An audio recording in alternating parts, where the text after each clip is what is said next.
It's no secret that this has been a tumultuous year for agriculture in the state. Many are still recovering from the effects of the Springs bomb cyclone and subsequent flooding.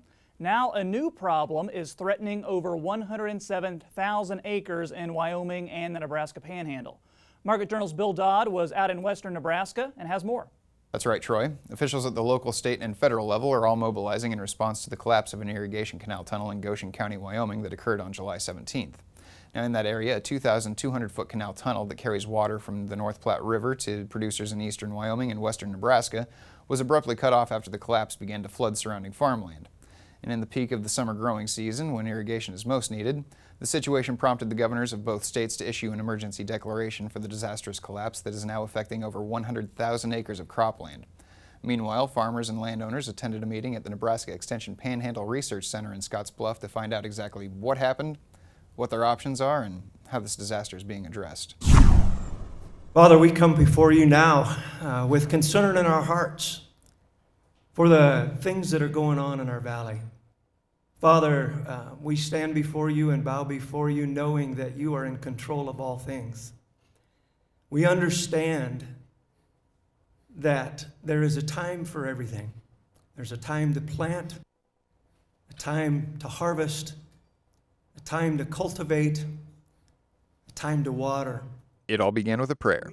A crisis in Nebraska's Panhandle and several of Wyoming's eastern counties that cut off irrigation for multiple agricultural producers is now threatening entire crops. The irrigation tunnel collapse is currently being viewed as an act of God, though there is no official cause for the collapse. This prompted a public meeting last week at the University of Nebraska Panhandle Research and Extension Center to inform farmers and landowners of what is currently known about the collapse, how it occurred, and what's happening in the response effort. While recovery efforts were currently underway at the time, the cause and solutions were still a bit elusive to some officials at the helm. At present, we've talked to engineers as pure speculation. We do not know exactly what the cause of it was. Yeah, this is a really interesting situation. The canal system here was built by the Bureau of Reclamation in the early 1900s. And then those canals are maintained by local irrigation districts. And there are 2 districts that are responsible for this tunnel.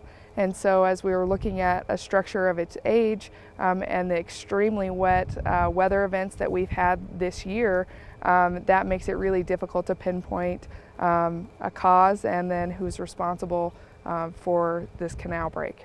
Nebraska Governor Pete Ricketts announced last Friday, "Our farmers in western Nebraska have lost access to water at a critical time in the growing season. Since the canal failure, I've been in frequent communication with Wyoming Governor Gordon, Senator Erdman, and Senator Stinner about the situation both personally and through my staff and Director of Natural Resources. Today, I have issued a disaster declaration in response to the significant hardship as we work together to get our farmers and ranchers the help they need. For now, crews are virtually working around the clock in order to get water flowing again. Officials are currently aiming for a 20-day target to resolve the situation. In the meantime, producers are holding out hope for measurable rainfall and favorable weather conditions over the coming days, as now is a crucial time for the crops to be irrigated, and with farmers' livelihoods on the line, it can't come soon enough." Nebraska Extension Irrigation Management Specialist Shin Xiao explained to me just how crops could be affected by this disaster. So for corn and beans, I don't think it's too optimistic. They are at their critical growth stage. Corn is at their reproductive stage from V12 to blister. So this is the stage they need most water. Same thing for dry edible beans. They're about to flowering, and some they already are. Again, they need water at this stage. So if it's really stressed at this point, and for next few weeks, corn will be a total loss, and there might be some left on the beans.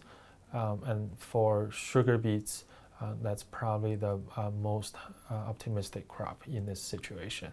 While authorities are trying to get a fix in place, producers are scrambling to figure out alternative solutions to get water on their crops.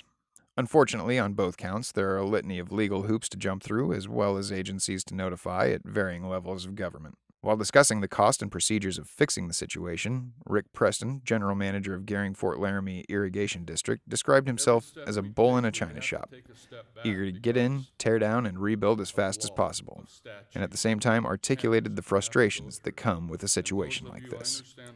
The first 2 or 3 days, we were in an aggressive mode to start putting it back together, to do whatever was necessary to get the system up and running again. And after about the third day, we started having to deal with laws, statutes, channels to have to go through. And after about the fifth day, I was ready to yank anybody that opened their mouth up to yank their lips off. It is a very, very frustrating, very irritating law when you're in a hurry to try to save the livelihood of individuals. But regardless of nevertheless, you have to back up and take a breath and readdress it in a manner that's civil and level-headed. So, As of now, as we mentioned earlier, crews are working around the clock to get a temporary solution in place while a permanent fix is being worked out. The final price tag on the project is estimated to cost upward of $10 million. As far as where the money will come from and how insurance deals with the affected farmers and landowners is still up in the air pending an investigation into the cause of the collapse. That investigation will commence just as soon as crews have water running again. Until then, many producers and officials are in a hurry-up-and-wait mode as they continue to work as fast as they can to ensure producers in the area have a little peace of mind. Now, if you're looking for information on the tunnel collapse, you can visit go.unl.edu/canal. And this is a joint venture between Nebraska and Wyoming Extension Networks aimed at getting you the most current information on the situation. We'd also like to note if you're in need of resources such as access to attorneys, financial advisors, or counselors in this time of need, you can reach out to the Rural Response Hotline at 800-464-0258 and be sure to ask about the no-cost vouchers for counseling services. Now, we'll be sure to keep our eye on this developing story, but for now, I'll send it back to you, Troy.